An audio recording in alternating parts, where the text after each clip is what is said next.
À cet instant précis, alors que vous prêtez l'oreille à ces mots, il se produit tout autour de vous une multitude de choses que vous ignorez. Pas par méchanceté, pas par paresse, mais parce que votre esprit a été conditionné à les reléguer au rang de simples coïncidences. Et c'est précisément cela qui vous maintient prisonnier. Osho disait que l'univers ne cesse jamais de communiquer. Il ne s'exprime simplement pas dans le langage que vous avez appris à l'école. Et voici le problème. Plus vous cherchez les signes, moins vous les trouvez. Mais lorsque vous cessez de les chercher, ils apparaissent partout. Ce paradoxe n'est pas un accident. C'est la première leçon que vous devez comprendre. Avant toute autre chose dans cette vidéo, pourquoi cela se produit-il? Parce que la recherche de signes est encore une opération de l'esprit. Et l'esprit est précisément ce qui bloque votre capacité à percevoir. Osho était brutal à ce sujet. Il disait que vous recevez déjà une orientation constante de l'existence, mais votre tête fait tellement de bruit que vous n'écoutez tout simplement pas. Alors, faisons quelque chose de différent ici. Au lieu de vous donner une liste de 5 signes à traquer obsessivement, je vais vous révéler quelque chose qu'Osho enseignait à très peu de personnes. Ce ne sont pas les signes qui importent, c'est ce qui se passe à l'intérieur de vous lorsqu'ils apparaissent. Et cette distinction va complètement changer la façon dont vous comprenez votre parcours spirituel. Mais avant d'en arriver là, je dois détruire une illusion que vous entretenez probablement. L'illusion que l'univers essaie de vous aider. Parce que ce n'est pas le cas. Et quand vous comprendrez pourquoi, vous cesserez enfin d'attendre et commencerez à recevoir. La plupart des gens qui recherchent des signes de l'univers opèrent sous une prémisse complètement fausse. Ils pensent qu'il existe une force extérieure, séparée d'eux, qui observe leur vie et envoie des messages codés, comme si le cosmos était une figure tutélaire préoccupée, laissant des mots doux sur le frigo. Osho se moquait de cette idée. Il disait que c'est la même mentalité qui a créé toutes les religions, le besoin désespéré d'un Père céleste qui prenne soin de vous. Mais l'existence ne fonctionne pas ainsi. Vous n'êtes pas un enfant perdu qui a besoin d'instruction. Vous êtes une partie intégrante du tout. Et voici le retournement qui change tout. L'univers n'essaie pas de vous aider, parce que vous n'êtes pas séparé de l'univers. Vous êtes l'univers qui essaie de se connaître à travers vous. Lorsque vous comprenez cela viscéralement, et pas seulement intellectuellement, l'idée même de recevoir des signes se transforme complètement. Osho expliquait que c'est comme si votre main gauche demandait des signes à votre main droite. Cela n'a aucun sens, parce que les deux font partie du même corps. La communication se produit déjà à un niveau bien plus profond que les signes extérieurs. Elle se produit dans la conscience même qui vous anime, et anime tout ce qui vous entoure. Alors, le premier changement de perception est celui-ci. Arrêtez de chercher des signes extérieurs et commencez à percevoir les mouvements intérieurs. Cette inquiétude qui ne s'en va pas. Cette attraction inexplicable pour certaines personnes ou certains lieux. Ce malaise lorsque vous agissez contre votre nature. Ce ne sont pas des émotions aléatoires. C'est l'intelligence de l'existence qui communique à travers vous, et non pour vous. Et il existe une raison très spécifique pour laquelle la plupart des gens n'arrivent pas à accéder à cette communication interne. Une raison qu'Osho a identifiée comme la racine de presque toute la souffrance humaine. Mais avant de révéler cela, j'ai besoin que vous compreniez le mécanisme qui se cache derrière les soi-disant signes extérieurs. Parce qu'ils sont aussi réels, mais pas de la façon dont vous le pensez. Jung, le psychologue qu'Osho citait fréquemment, appelait ce phénomène la synchronicité, des coïncidences significatives qui semblent impossibles à expliquer par le hasard. Vous pensez à quelqu'un, et la personne appelle. Vous avez besoin d'une réponse. Et vous ouvrez un livre exactement à la bonne page. Vous êtes face à un dilemme et vous entendez une conversation d'inconnu qui résout votre problème. Cela arrive.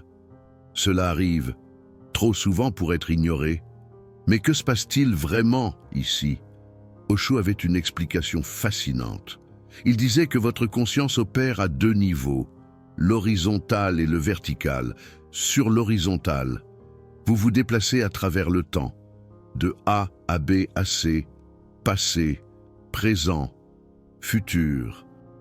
Cause et effet, c'est la dimension où réside l'esprit, mais il existe une autre dimension, la verticale, où il n'y a pas de temps, où tout existe simultanément. Osho disait que lorsque vous accédez momentanément à cette dimension verticale, même si c'est pour une fraction de seconde, vous touchez une réalité où la séparation n'existe pas, où ce que vous appelez vous et ce que vous appelez l'univers sont la même chose. Et dans ces moments de contact, l'information circule sans avoir besoin de cause et d'effet. Vous savez quelque chose que vous ne devriez pas savoir. Vous trouvez quelque chose que vous ne cherchiez pas. Vous recevez une réponse avant de formuler la question. Ce n'est pas que l'univers ait envoyé un signal, c'est que pendant un instant, vous avez cessé d'être séparés et avez expérimenté le tout. Et lorsque vous revenez à la conscience horizontale, votre esprit traduit cette expérience comme un signal externe. Parce que c'est la seule façon dont il peut la traiter. Alors, lorsque vous voyez ces chiffres répétés, lorsque cette chanson passe au moment exact, lorsque cette personne apparaît de nulle part avec exactement ce dont vous aviez besoin, vous ne recevez pas un message de l'extérieur. Vous vivez un éclair d'unité que votre esprit doit impacter comme quelque chose de séparé de vous, pour pouvoir comprendre. Et cela nous amène au point crucial que très peu de maîtres spirituels révèlent. Si les signes sont en réalité des expériences d'unité traduites par l'esprit, alors la vraie question n'est pas de savoir comment voir plus de signes. La vraie question est comment accéder plus fréquemment à cette dimension verticale où la séparation n'existe pas. Osho a donné une réponse qui semble trop simple pour être vraie, mais c'est précisément sa simplicité qui la rend puissante. Il a dit à travers le silence intérieur, pas le silence forcé, pas la tentative d'arrêter les pensées, mais le silence qui surgit naturellement, lorsque vous cessez de résister à ce qui est. Et c'est là que la plupart des gens se trompent complètement. Ils essaient de créer le silence, ils luttent contre leurs pensées, ils méditent pendant des heures, essayant de forcer l'esprit à se taire. Et plus ils luttent, plus ils créent de bruit intérieur. Osho disait que l'esprit est comme un lac. Si vous voulez de l'eau claire, vous ne pouvez pas rester à la remuer en essayant de la nettoyer, vous devez la laisser en paix. La saleté se dépose naturellement. La clarté surgit d'elle-même, mais cela requiert quelque chose que la personne moderne a presque complètement perdu, la capacité de ne rien faire. Et ne rien faire ne signifie pas rester immobile. Cela signifie arrêter d'interférer, arrêter d'essayer de contrôler, arrêter de chercher des résultats. C'est la raison pour laquelle les personnes qui recherchent des signes obsessivement ne les trouvent jamais. La recherche elle-même est de l'interférence. L'attente elle-même est du bruit. Vous vous souvenez quand j'ai mentionné qu'il existait une raison spécifique pour laquelle la plupart des gens n'arrivent pas à accéder à la communication interne de l'existence. C'est ça. C'est cette incapacité à s'arrêter. C'est cette addiction à l'action, au contrôle, à la quête. L'esprit moderne est tellement accro à l'agitation que le silence est devenu insupportable. Et la société renforce cela constamment. Productivité, efficacité, optimisation. Il faut toujours faire quelque chose, toujours s'améliorer, toujours progresser. Et tout ce vacarme extérieur n'est qu'un reflet du tumulte intérieur que vous portez en vous. Osho nous provoquait. Vous avez peur du silence parce que dans le silence, vous allez vous retrouver vous-même. Et vous ne savez pas qui vous êtes quand vous ne faites rien. Vous vous êtes défini à travers vos actions, vos réussites, vos possessions. Enlevez tout cela. Et que reste-t-il? Cette question terrifie la plupart des gens. Et c'est précisément pour cela qu'ils remplissent leur vie de bruit. Travail, divertissement, réseaux sociaux, n'importe quoi. pour ne pas avoir à s'asseoir seuls avec eux-mêmes en silence. Plus de 2 minutes, mais voici la vérité. Osho répétait inlassablement, « Ce vide que vous craignez tant n'est pas vide, c'est la plénitude, c'est la conscience elle-même, sans objet. C'est vous, avant toutes les couches de conditionnement que la société a déposées sur vous. Et ce n'est que lorsque vous parvenez à habiter cet espace que la communication réelle avec l'existence se produit, non pas à travers des signes extérieurs, non pas à travers des clins d'œil de l'univers, mais à travers une sagesse intérieure qui sait tout simplement. Osho appelait cela l'intuition, mais pas l'intuition comme la plupart l'entendent, comme une supposition ou une sensation vague. L'intuition, pour lui, était la connaissance directe, sans intermédiaire, sans traitement mental, simplement savoir. Il disait que l'intellect peut se tromper, l'intuition ne se trompe jamais. Parce que l'intellect opère avec des informations partielles, rassemble des pièces, déduit, calcule. L'intuition opère à partir du tout. Elle n'a pas besoin de calculer, parce qu'elle a déjà accès à la réponse complète. Et voici le paradoxe le plus important de cette vidéo. Pour accéder à cette intuition, vous n'avez besoin de développer quoi que ce soit. Vous n'avez besoin d'apprendre rien de nouveau. Vous avez juste besoin d'arrêter de bloquer ce qui est déjà là. Osho était radical à ce sujet.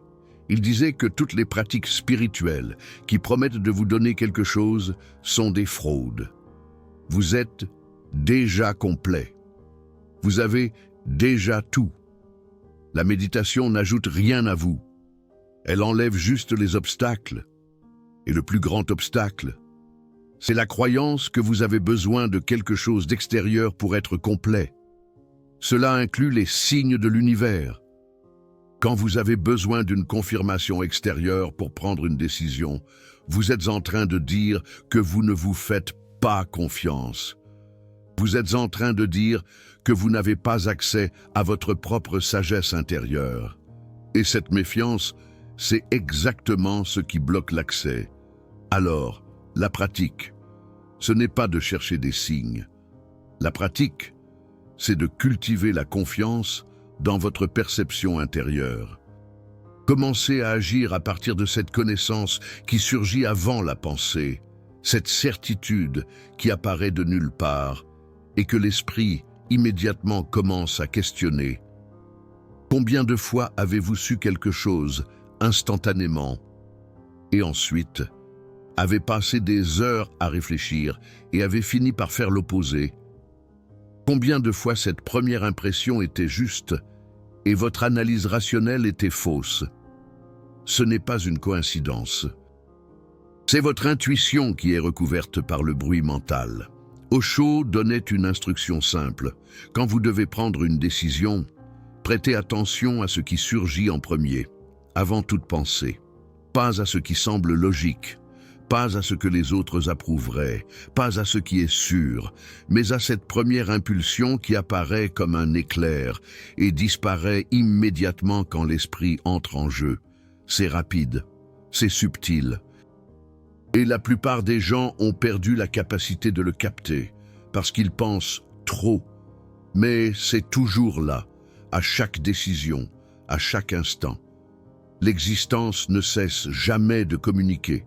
Vous avez juste besoin d'apprendre à écouter avant de penser. Et maintenant, venons-en à ce qui vous a probablement amené à cette vidéo, les signes spécifiques. Parce que oui, il existe des schémas qui se produisent quand quelque chose est en train de se mouvoir dans votre vie. Mais je vais vous les présenter d'une manière différente de ce à quoi vous êtes habitués. Au lieu de dire « cherchez ceci ou cela », je vais vous expliquer ce que chaque type d'expérience signifie réellement en termes de conscience. Parce que, quand vous comprenez la signification réelle, vous arrêtez de les collectionner comme des trophées spirituels et commencez à les utiliser comme ce qu'ils sont réellement, des invitations à l'approfondissement. Le premier est le plus commun. La répétition des nombres, des mots, des situations. Des personnes qui apparaissent plusieurs fois dans un court laps de temps. Presque tout le monde qui cherche des signes commence ici. 11h11, 333. La même chanson qui joue dans des endroits différents. Qu'est-ce qui se passe vraiment? Votre conscience est en train d'essayer d'attirer votre attention sur quelque chose que vous êtes en train d'ignorer. Ce n'est pas le nombre en lui-même qui importe, c'est le thème derrière celui-ci. Si vous voyez 11h11 tout le temps, arrêtez-vous et demandez-vous « Qu'est-ce qui se passait dans ma tête chaque fois que j'ai vu cela ?» Généralement, il existe un schéma, une pensée récurrente, une décision que vous êtes en train de repousser, une vérité que vous êtes en train d'éviter. La répétition, c'est l'existence qui dit « Faites attention ici ».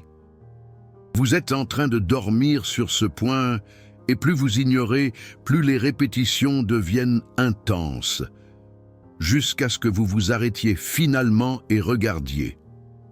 Mais attention au piège. Beaucoup de gens commencent à voir des répétitions dans tout, parce qu'ils sont en train de chercher obsessivement. Ce n'est pas un signe. C'est l'esprit en train de créer des schémas là où il n'en existe pas, parce que vous lui avez donné cette tâche. La différence est subtile, mais cruciale. Les signes réels surgissent sans effort. Vous ne cherchiez pas et c'est apparu. Si vous étiez en train de chasser, c'est probablement une création mentale. Le deuxième type, la résistance intérieure inexplicable. Vous avez une opportunité qui semble parfaite sur le papier. Cela a du sens logiquement. Tout le monde dit que vous devriez accepter, mais quelque chose à l'intérieur de vous bloque, sans raison apparente, juste un non, qui ne parvient pas à être justifié. Ce n'est pas de la peur. La peur, vous parvenez à l'identifier. Vous savez de quoi vous avez peur. Cette résistance est différente. Elle est plus profonde, plus viscérale. C'est votre système entier qui dit « Ceci n'est pas pour moi », sans vous donner d'explication. Osho était emphatique. Cette résistance, c'est votre intuition qui opère. Elle a accès à des informations que votre esprit conscient n'a pas. Elle voit le tableau complet, tandis que vous ne voyez qu'une partie. Et quand elle dit non, vous devriez écouter, même si cela n'a pas de sens. Surtout si cela n'a pas de sens. Le troisième type, l'attraction magnétique, l'opposé de la résistance, quelque chose ou quelqu'un que vous ne parvenez pas à sortir de votre tête, une idée qui ne s'en va pas, un lieu que vous sentez que vous devez visiter, une personne que vous venez de rencontrer. Mais vous sentez que vous la connaissez depuis des vies. Cela non plus, ce n'est pas l'esprit. L'esprit saute d'objet en objet. Il s'intéresse à quelque chose, ensuite s'ennuie, ensuite s'intéresse à autre chose. Cette attraction magnétique ne fluctue pas. Elle persiste, parfois pendant des années, et plus vous essayez d'ignorer, plus elle devient forte. Osho disait que cette attraction est un appel, pas au sens religieux, mais dans le sens où il y a quelque chose là que votre conscience a besoin de rencontrer. Ça peut être une leçon, ça peut être une guérison, ça peut être un but, mais il y a quelque chose que vous ne trouverez nulle part ailleurs. Pour revenir à cette question du silence intérieur dont je parlais avant, plus vous cultivez le silence, plus la différence entre l'attraction mentale et l'attraction intuitive devient claire. L'attraction mentale est bruyante. L'attraction intuitive est calme, mais persistante.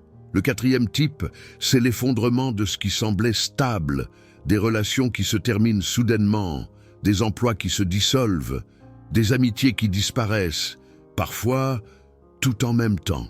La plupart des gens paniquent quand cela arrive. Ils pensent que quelque chose ne va pas, qu'ils ont commis une erreur, qu'ils sont punis. Mais Osho avait une perspective complètement différente. Il disait que l'existence a parfois besoin de nettoyer le terrain avant de construire quelque chose de nouveau. Et comme vous êtes attaché à l'ancien, vous ne le lâcherez pas volontairement. Alors elle le lâche pour vous. Ce n'est pas une punition, c'est une préparation. Mais comme vous êtes identifié à ce que vous perdez, vous le ressentez comme une destruction. Les moments de plus grand effondrement sont généralement les moments de plus grand potentiel de croissance. Si vous parvenez à arrêter de résister, si vous parvenez à arrêter d'essayer de retenir ce qui s'en va, si vous parvenez à faire confiance au vide qui s'ouvre, il sera rempli de quelque chose de plus aligné avec qui vous êtes en train de devenir. Osho utilisait la métaphore du serpent changeant de peau. La vieille peau doit être laissée derrière complètement. Si le serpent essaie de garder une partie de l'ancienne peau pendant qu'il grandit, il meurt. C'est douloureux. C'est inconfortable, mais c'est nécessaire. Et chaque fois que vous essayez de retenir ce qui se termine, vous empêchez votre propre croissance. Il y a une différence cruciale ici que la plupart ne perçoivent pas. Vous ne perdez pas ce qui était réellement à vous. Ce qui s'en va pendant ces effondrements, c'est exactement ce qui n'appartenait pas à votre essence. C'était des extensions de l'ego, des identités empruntées, des relations basées sur qui vous faisiez semblant d'être, pas sur qui vous êtes vraiment. Et cela nous amène au cinquième et plus important type de signe, qui en réalité ne ressemble à aucun signe, la calmité complète. Des périodes où rien ne se passe, où vous ne savez pas quoi faire, où il n'existe aucune direction claire, où il semble que vous êtes stagnant. La plupart des gens détestent ces périodes. Ils deviennent anxieux. Ils essaient de forcer le mouvement. Ils créent de l'agitation artificielle juste pour sentir qu'ils progressent. Mais Osho voyait ces périodes comme les plus importantes de toutes. Il les appelait la gestation. Quelque chose se forme dans les profondeurs, quelque chose que vous ne pouvez pas voir encore. Et tout comme une grossesse, il ne sert à rien de se précipiter. Si vous interrompez le processus, vous perdez ce qui était en train de naître. L'instruction était claire. Quand rien ne se passe, ne faites rien. Résistez à la tentation de forcer, utilisez ce temps pour approfondir le silence intérieur. Faites confiance au fait que le mouvement va surgir naturellement quand ce sera le moment. Et quand il surgira, il sera beaucoup plus puissant pour avoir eu le temps de maturer. Maintenant, je dois faire une pause ici et être honnête sur quelque chose. Tout ce dont j'ai parlé jusqu'à présent peut être mal interprété, d'une manière très dangereuse. Et je vois cela arriver constamment dans le monde spirituel. Des personnes utilisant les signes pour éviter la responsabilité, attendant que l'univers décide pour elles, externalisant leurs choix pour des coïncidences, restant passives pendant que la vie passe en attendant une confirmation externe. C'est une distorsion complète de ce que Osho enseignait. Il était en faveur de l'action totale, l'action intense, mais l'action qui surgit du silence, pas de la peur. L'action qui surgit de l'intuition, pas de l'anxiété. L'action qui surgit de l'alignement, pas du besoin de contrôle. Vous n'attendez pas les signes pour agir, vous agissez à partir de votre centre, avec une confiance totale. Et les signes deviennent inutiles, parce que vous êtes déjà en syntonie avec l'existence. Ils peuvent apparaître comme une confirmation après, mais ils ne sont pas un prérequis. La personne qui a besoin d'un signal pour agir déclare sa propre impuissance. Elle dit « Je ne me fais pas assez confiance. J'ai besoin que quelque chose d'externe me dise quoi faire. » Et cette méfiance est exactement ce qui la maintient déconnectée. Vous venez de découvrir quelque chose que la plupart des chercheurs spirituels mettent des années à comprendre. La communication avec l'existence ne se fait pas à travers des signes externes que vous décodez. Elle se fait à travers un alignement interne qui rend les signes obsolètes. Cette compréhension est rare, parce qu'elle va contre toute l'industrie spirituelle qui profite de votre dépendance. Quand vous cliquez sur le Super Thanks, vous ne payez pas pour de l'information. Vous vous positionnez à côté de la vérité. Vous dites « Ce contenu m'a aidé à arrêter de chercher à l'extérieur ce qui a toujours été à l'intérieur. » Ce choix en dit plus sur votre éveil que n'importe quel signe que vous pourriez voir. Alors, comment cultivez-vous cet alignement interne que Osho soulignait tant? Comment passez-vous de chercheur de signes à personne qui agit à partir du centre? Il existe un processus, et il est plus simple que vous ne l'imaginez. Mais il exige quelque chose que la plupart ne sont pas disposés à donner. La constance sans attente de résultats. La pratique que Osho recommandait plus que tout autre était le témoignage. Observer sans juger, observer les pensées sans s'identifier à elles, observer les émotions sans être entraîné par elles, observer les sensations sans réagir automatiquement. Ce n'est pas la méditation au sens de s'asseoir en position du lotus pendant 1 heure. C'est quelque chose que vous pouvez faire à n'importe quel moment, pendant que vous travaillez, pendant que vous mangez, pendant que vous conversez. Vous ajoutez simplement une couche d'observation à ce que vous êtes déjà en train de faire.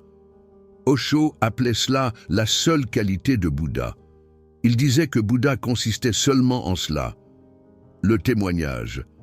Ce seul mot contient toute la spiritualité. Que se passe-t-il quand vous pratiquez de manière constante? Premièrement, vous commencez à percevoir combien de bruit mental existe. La plupart des gens n'en ont aucune idée. Parce qu'ils sont complètement identifiés avec les pensées, ils pensent qu'ils sont leurs pensées. Quand vous commencez à observer, vous remarquez que les pensées sont des choses qui passent à travers vous. Elles ne sont pas vous. Deuxièmement, vous commencez à noter un espace entre vous et vos pensées. Un espace qui n'existait pas avant.